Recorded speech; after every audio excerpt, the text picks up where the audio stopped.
Many students write their formula for compound interest after memorizing it, but it often becomes difficult for them to apply it because they hardly remember it when there are different kinds of numericals that they encounter. Why do they keep making mistakes and fail to interpret the questions? Because they know the formula, but they do not understand which part of the formula is actually doing it. Today, instead of memorizing the formula, we are going to understand it. इसको अगर अच्छे से logic को समझ लेंगे, I'm sure you'll be able to apply it without even memorizing it for the long term. Our previous lesson, we understood that compound interest is different from simple interest. And how is that?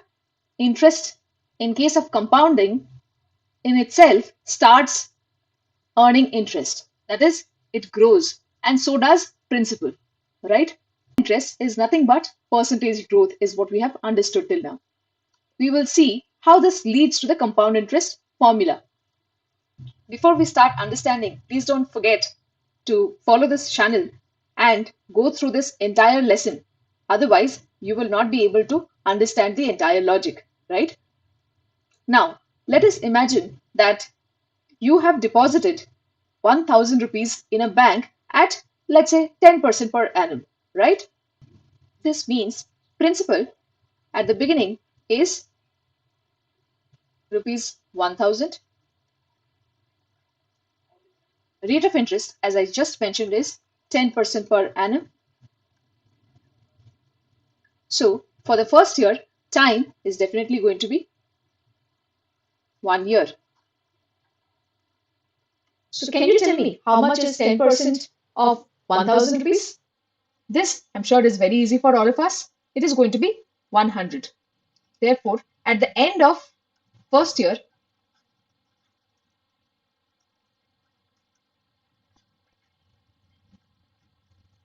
this principal would obviously amount to 1000 plus 100, which is nothing but 1100.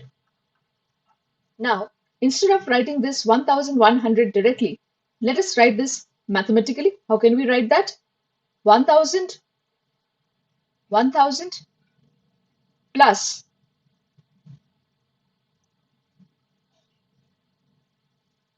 10% is nothing but 10 by 100 into 1000. What do we get?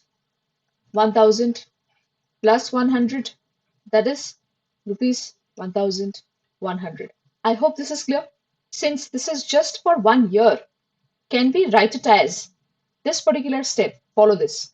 Can we write this as 1000, taking it as common, into 1? So out of this 1000, I'm taking 1000 common. So I'm left with multiplied by 1. 1000 multiplied by 1 is 1000 plus 10 by 100. Right? Now, suppose I had to calculate this for 2 years instead of 1 year. Currently, I have given to calculate for 1 year. Had it been the scenario for 2 years, in that scenario, this would have been for 1 year. This is the scenario. For 2 years, can you tell me? Those of you know already, pause this right now and comment it in the comment box. What should it be? Or you can just write that you know it. You know already. You know it. Okay? What should it be? It should be nothing but a repetition of this particular factor. So 1000 remains the same. And this factor, we all understand that this factor gets multiplied once again. 1 plus 10 by 100 remains as it is. Once again, we get 1 plus 10 by 100. Why? Because this is the only factor that gets repeated as many number of times the year gets added upon. So this is getting repetitive, right? I hope that is clear.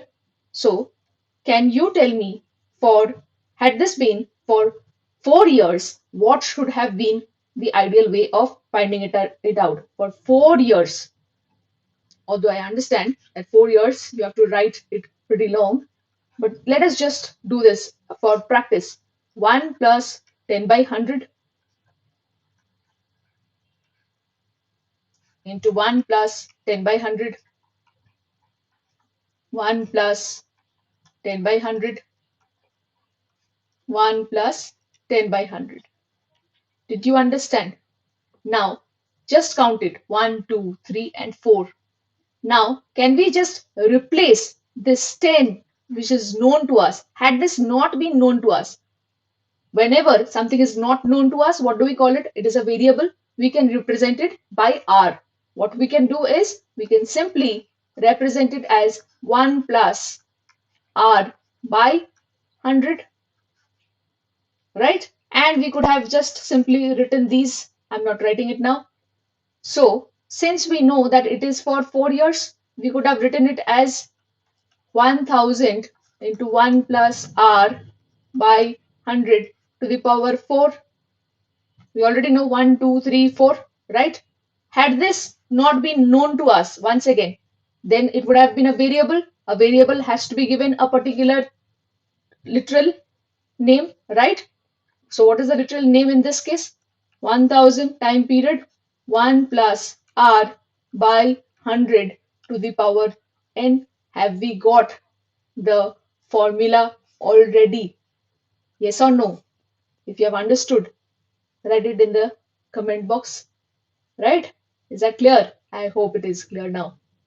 But we often have a tendency to make a mistake. Here, what is it that we are finding? Are we finding out the CI or amount? What is it that we are finding out? We are finding out amount. And please make it a note, amount is not equal to CI. Amount is not equal to current interest, right? So obviously, for every year on the principal, we are getting a particular interest, which when added to the principal gives us the amount. This is something that we can see. It is an exponential growth on the principal, right? So what happens? If we are adding the interest on the principal and we are getting an amount, it is obvious that if we have to find out the compound interest, it is nothing but if we subtract the principal from the amount, we are going to get the compound interest. Am I correct? I hope this is clear. Let us quickly solve certain examples, right? We can read the question that is given to us. Here, let's be very careful with the question that is given to us. So at the very beginning, what we have to find out? We have to find out the amount. Let us write down what is already given to us. Okay. So right now, let us find out amount. That is, let me write down the formula. P into 1 plus R by 100 to the power n. Okay. All right. So 5000 into 1 plus 8 by 100 to the power 2. Here, let us just, we have substituted the values. Now, let us just reduce quickly. By 4, we get 2 and this becomes 25, right? Now, what we can write is 5000 into, by simplifying this, what do we get? 27 by 25 into 27 by 25. Upon further simplification, what do we get? 200 and this becomes 8, right? So here, one thing that you need to note is squares often help us a lot if we remember the squares. So starting from, let's say, 1 square, 2 square, 3 square, up till, let's say, 30 square. If we remember these, it makes our calculation easier. Even if you do not remember, not a problem, but just a recommendation, you see. Okay. So 27 square is 729 multiplied by 8 gives us 5832. So this is nothing but my amount. Okay. So now I have found out amount, which is the first part of the question. But the second part of the question is to find out CI, which is amount minus principal. Okay. So rupees 5832 is something that I have found out minus rupees 5000. So that gives me rupees 832.